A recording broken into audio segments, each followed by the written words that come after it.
So I want to introduce you to my favorite daughter, Karen Baker, who is a newly minted psychotherapist herself. Today, we're going to talk about infidelity and what to tell kids, what not to tell them, what your journey has been like, and kind of how you and I do in some of our conversations that have been challenging at times, but good, on how you and I have navigated this road together, especially the last 7 or 8 years. Where do we even start in this conversation?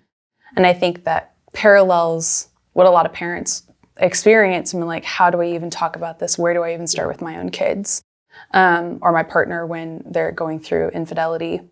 Yeah, I think we can talk about the things that have worked for us, the things that are working for us, the things that are challenging. And also, I think I want to touch on that every couple, every family, every father-daughter, mother-son, mother-daughter situation is unique. Just like grief or anything else through a lot of this, we can paint a broad brushstroke about what works, and particularly about how it's working for us. Yeah. But realize that every situation is unique and different. When you found out that I had been unfaithful, even though it had been, many years prior to you finding out, what was that like for you? I would probably say several years later when I was moving to Arizona, you and I were on a road trip together. And we were road tripping up to Arizona as I was moving there. And which you and I tend to like to do. Yes, which we love road trips. On the road trip, something came up about your infidelity, and you asked me, did you know? And I was like, yeah, Charlie told me. And then you gave me the whole story. And it's one of those things, it's like, because I had the whole story, and I think because of maybe a reflection of the type of parenting that you and mom did, I had a lot of compassion for both you and mom, in that experience. And there are definitely parts of myself that are that want to say, Dad, how could you? But then the vast majority of me is has a lot of compassion and understanding for what was going on in your world, what was going on in mom's world, what was going on in y'all's marriage at the time. As I think that was a benefit of being older, is I was able to hold more space for the complexity of the situation instead of it just being oh, my dad cheated on my mom before I was born. Well, there's a couple things that you said that come up for me about. First, I want to go back to this part of you that says, Dad, how could you? Speak for that part, or is there anything that part wants to say, or because remember one of the things that are, I think, very present and very true for us is everything is welcome. Yeah. Mm-hmm. And even the messy, especially the messy. Yes, especially the messy, yeah. I think that this part, again, it would say that it's informed for what I do as a therapist, and being aware of intergenerational trauma, being aware of epigenetics, of how distress changes the expression of our genes. And so it's the how could you of knowing what that did to mom. So what did that do to me while I was still in utero? Mm-hmm. And there are things that occur in my life where I'm is this mine? Is this my mom's? Is this my grandmother's?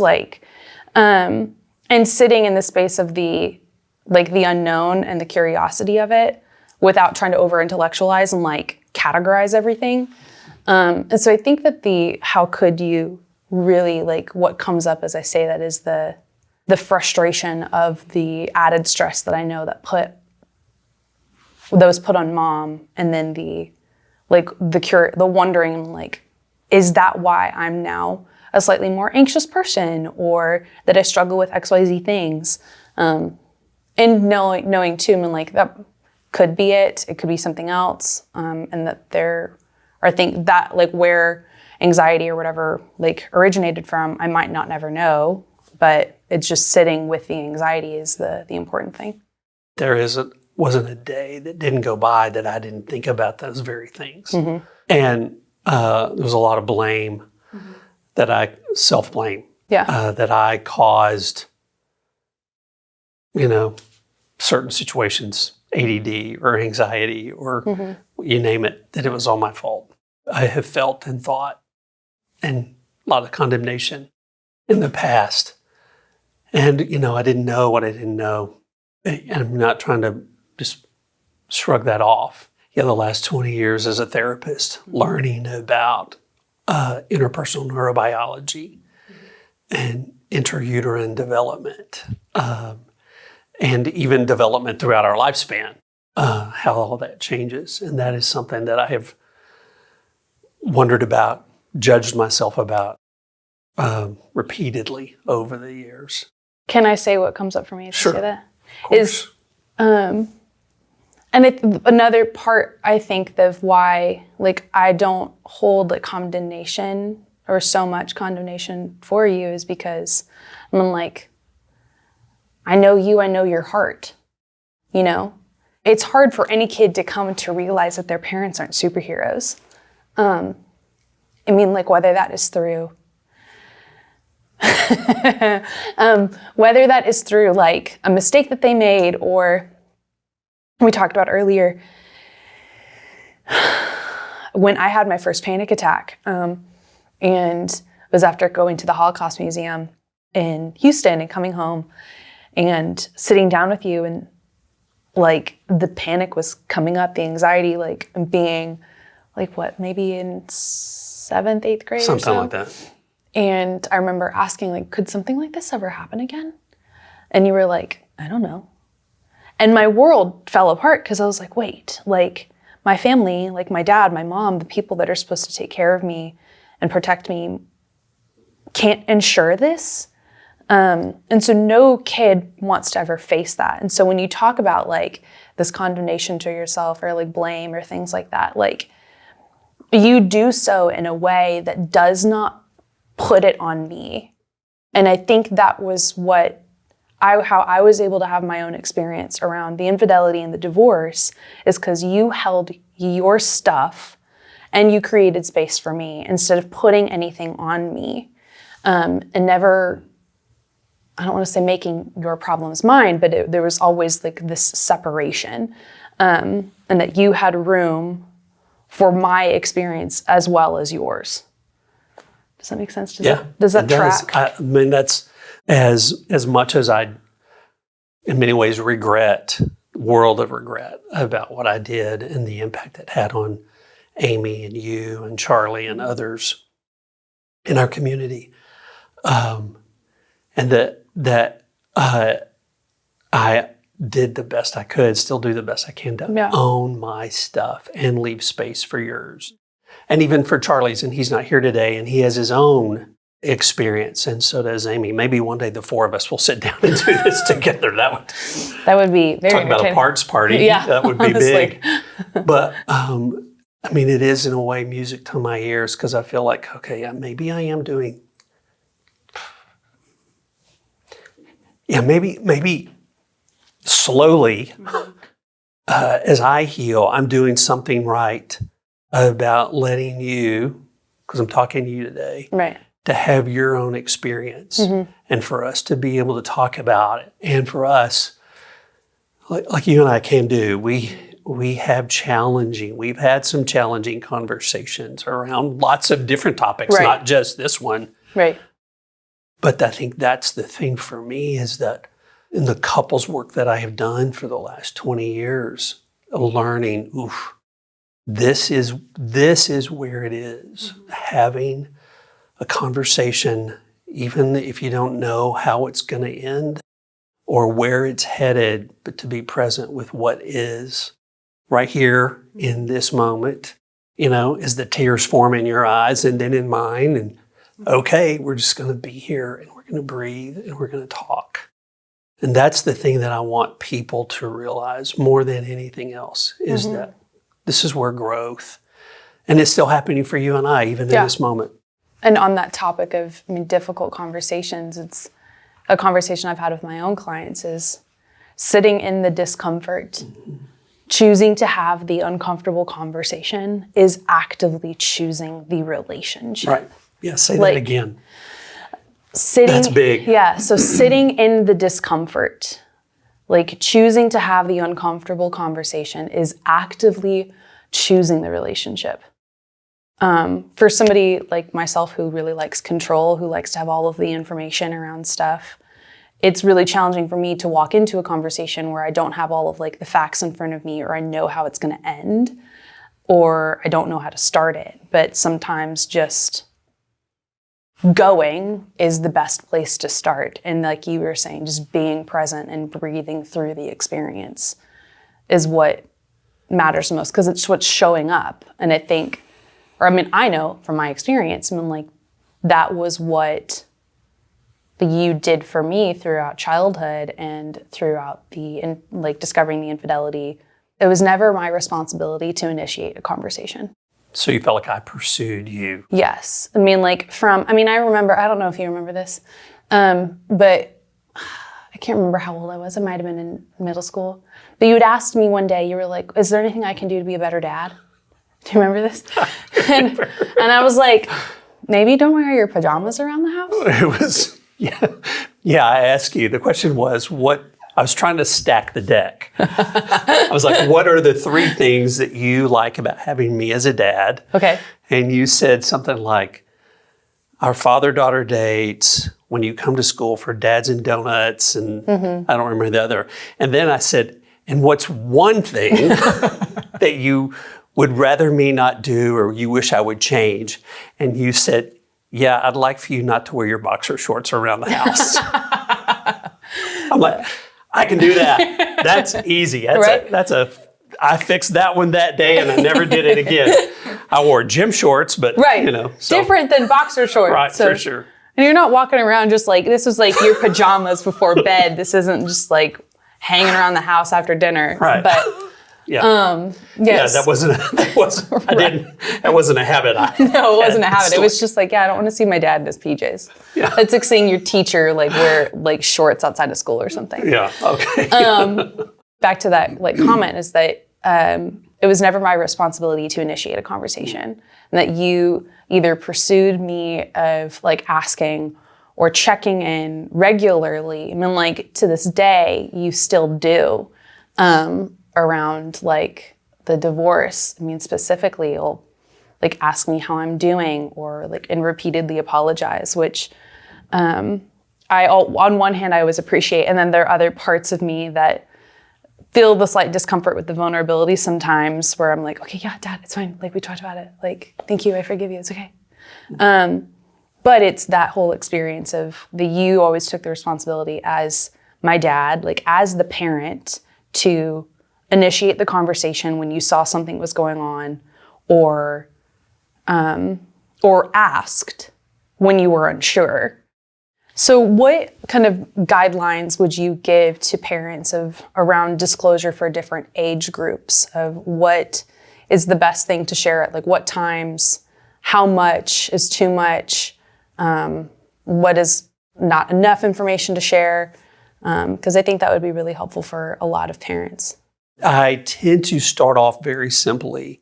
If they're little, I'm saying preschool, and even early elementary, I would say they don't need to know much at all, other than like what you kind of said earlier. Mom and Dad are struggling. We still love each other. If that's true, if you're working on the marriage and if you're trying to keep this family intact, that we're going to therapy, but we both love you very, very much. Make them feel safe in that they don't need a lot of information. It's going to be way over their head anyway. And then as they get into upper elementary, they may have questions, or they may have seen something. They may have heard an argument. That's true a lot, because with some people, there's a lot of yelling, a lot of fighting going on in the house. Still, first is none of this is your fault. Mom and Dad love you. And kind of what you said a little while ago, I always will ask, if the kid asks a question, then I would repeat that question, and then I might ask a question. Because sometimes we can ask a question to find out what do they know and what are they really asking for before we start to give them too much information that they're not ready for. The example that I'm thinking of is someone like, well, why were you and mommy yelling? Yeah. You know? Yeah. I mean, like, I don't necessarily know what question would follow up. Like, well, what did you hear? Like, what makes you ask? Like, are you afraid of something? I mean, if you can, like, see your kid and, like, tears are in their eyes, why are mommy and daddy yelling? Are you scared? Like, what's going on? Like, I mean, I think because it's like you were saying, you're checking back in with, like, what are they trying to figure out? What do they need? And it's something you said a second ago, I mean, to, like, maybe kids have overheard something like a fight or an argument. And this is so interesting, as something we've discussed, is because Charlie and I, again, I'll speak from my experience, I never saw you and mom argue a lot. And I think that was a great thing in some areas. And also, I never got any education around what healthy fighting, healthy conflicts looked like, or repairs, which led me to some really unsafe relationships. And that's not a, like, broad generalization to say, I mean, like, if you don't fight and repair well in front of your kids, this is going to happen. Like, that is not at all what I'm saying.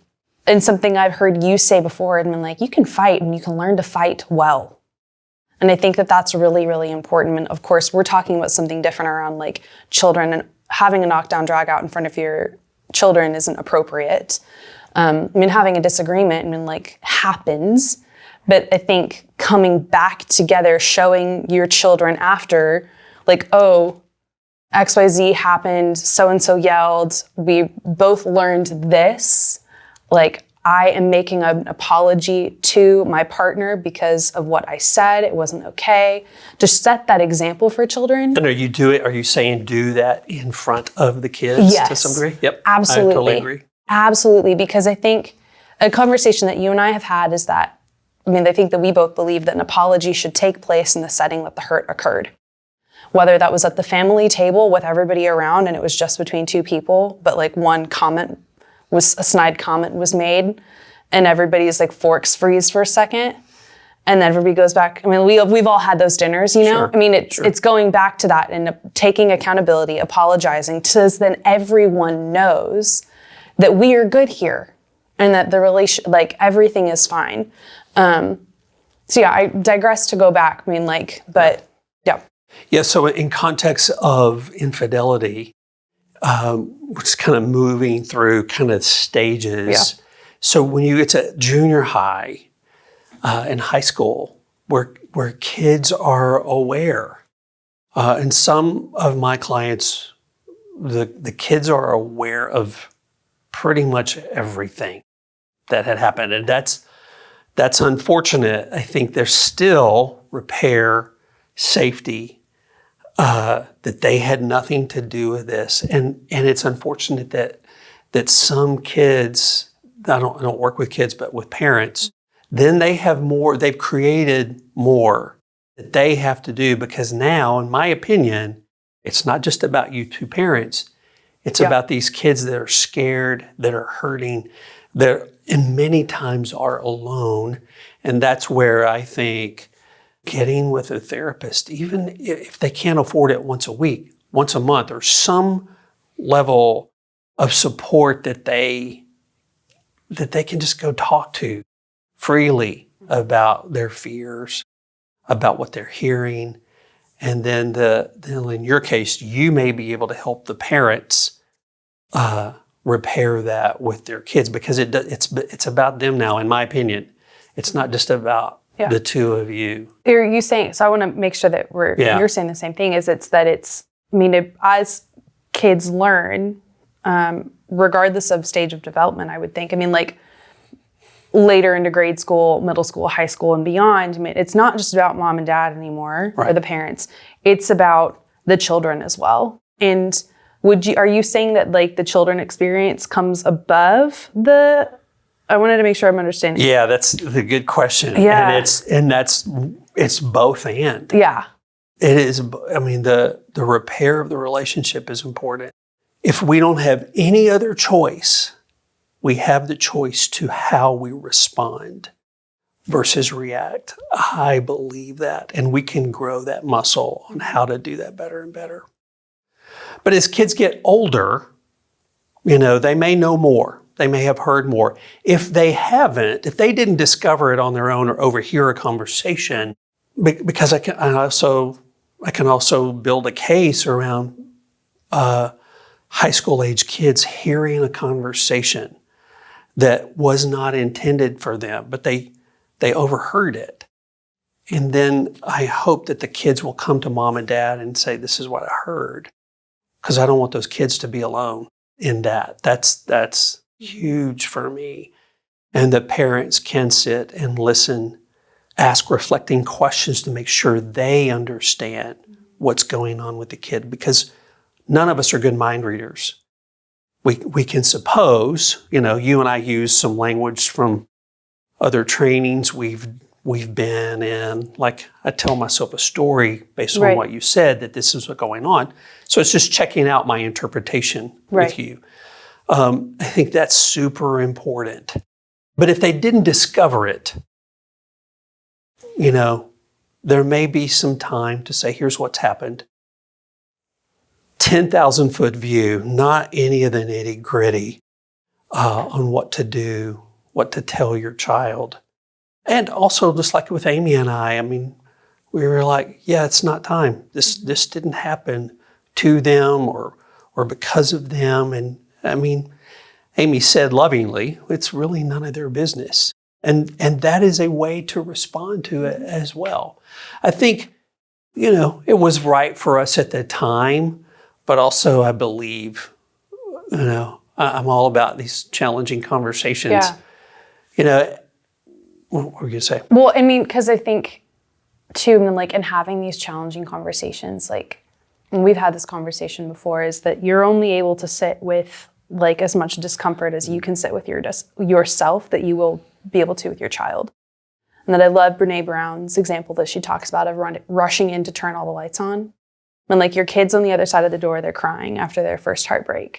And I can't remember if it was you or somebody else that I heard say, when your kid goes through their first heartbreak, when the parent's heart breaks twice as much, because it's not only your child's heart that's breaking, but it's also your own. And so when you see this being that you love more than anything in the entire world, crying on the other side of this door, you want to rush in and turn all of the lights on and pick them up, wipe them off, and tell them everything's going to be okay. But that's not helpful a lot of the times. Yeah. Sometimes it can be. Most of the time. And it's well-intentioned. And it is absolutely well-intentioned. But say more about why it's not helpful. Yeah, I mean, it's because it's not sitting with the hurt. It's not sitting with the pain. And to the original point that I was making is that I believe that we're only capable of sitting with as much discomfort with others as we are able to sit with our own discomfort. Right. Because if I can't sit with somebody else in their grief as a therapist or as a friend, I sure as hell can't sit with my own. And I think, and again, to the point of, how you and mom parented, of doing y'all's work, you were able to sit with me in my hurt. Prime example, most recently, mom and I went through yet another breakup, and we're sitting in the car about to go into Whole Foods. And she asked me something, and I went off. Not necessarily at her, but the universe, the world, dating culture, my disappointment, my heartbreak, my anger, all of the things. And I finally settled down. And she sits there and she goes, I'm really sorry. I need to make this Amazon return. And then we can just go home and I'll get groceries tomorrow. And I said, great. And that was all that I needed in that moment. She could have said oh, Karen, you'll find Mr. Perfect, da-da-da-da-da. He's not worth your time, blah, blah, blah. She could have said all of these things to silver lining it, to highlight it, to make it feel better. But what the best thing that I needed in that moment was for her to just say, I'm really sorry. And that was everything. And again, and it comes back to sitting with our own discomfort to be able to sit with the discomfort of others. If you can't sit with your grief, and grief is so complex, and I have so much love for my own grief because it has allowed me to love deeper for the other people in my world and for my clients. But if you can't sit with your own grief, you sure as hell will not be able to sit with your children's grief around like infidelity, around heartbreak, around childhood drama, whatever like is going on in their world. Hi, please forgive me for interrupting. I want to make sure that you know you don't have to navigate this pain alone. At affairrecovery.com, you'll find a community of people who understand what you're going through because they've been there too. We have practical tools and expert guidance to help you rebuild and heal.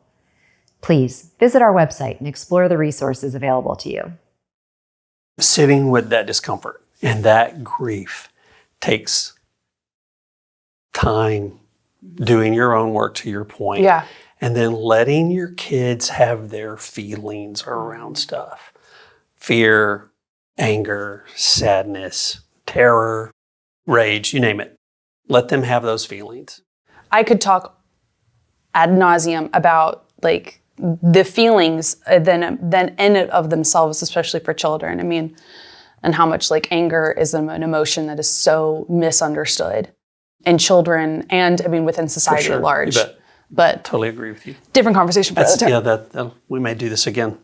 Yeah, and I think the last is even older kids like you and Charlie, late high school, college age, about what do you tell them? And again, I think it's not, they don't need to know all the details.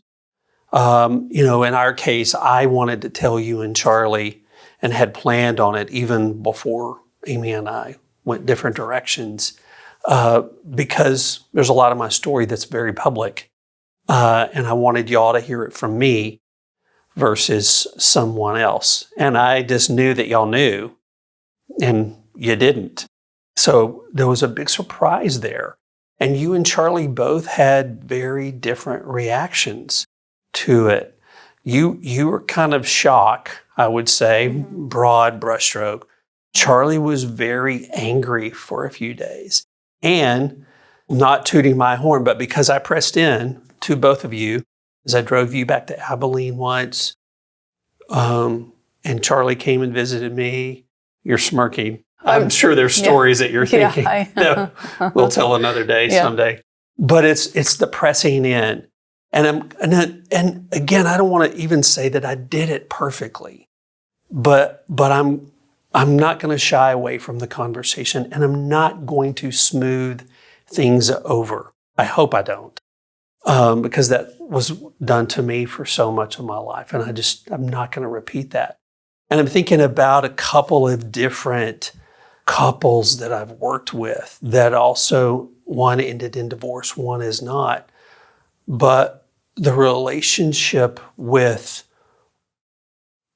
in this case, at least one of the children has been severely severed. And it's heartbreaking for the dad, as my heart breaks for him, and my heart breaks for his daughter. There's two situations like this that I'm aware of, that there seems to be this smoothing things over for her. But he won't go in to her pain with her. He won't let her have her feelings of fear and terror and rage. And I'm like, you need to go in there and need to sit with that. You got to sit with it. And you might have to do it you're going to have to do it more than once.